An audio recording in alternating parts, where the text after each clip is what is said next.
Assalamualaikum warahmatullahi. So hari ini kami akan tunjukkan bagaimana untuk memblinkan LED menggunakan Arduino Nano dan juga dia punya shield. Yang kedua, kita ada USB untuk Arduino Nano. Dan yang ketiga, modul LED lah.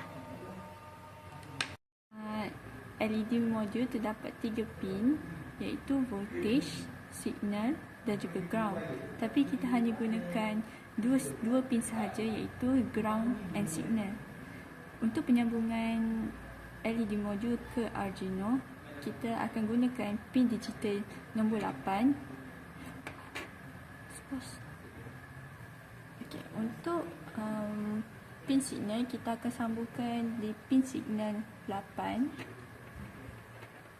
dan juga pin untuk ground, pin 8 ground. Okay, ini adalah connection LED modul ke Arduino Nano.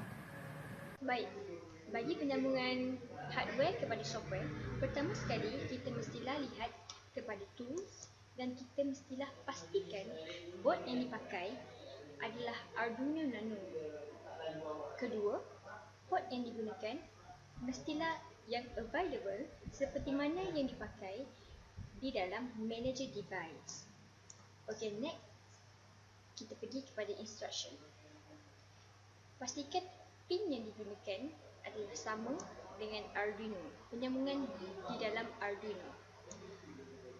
Yang kedua, kita lihat pada digital right, height menunjukkan bahawasanya LED akan menyala, dan juga low adalah LED akan tidak menyala. Di sini kita lihat kami menggunakan time selama 1 saat, di mana LED akan menyala selama 1 saat dan juga LED akan tidak menyala selama 1 saat. Seterusnya, kita bolehlah proceed kepada verify untuk pastikan tiada sebarang error.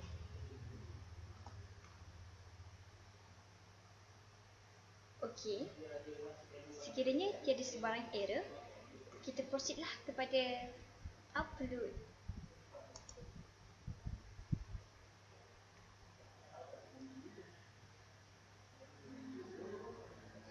Okey, done uploading.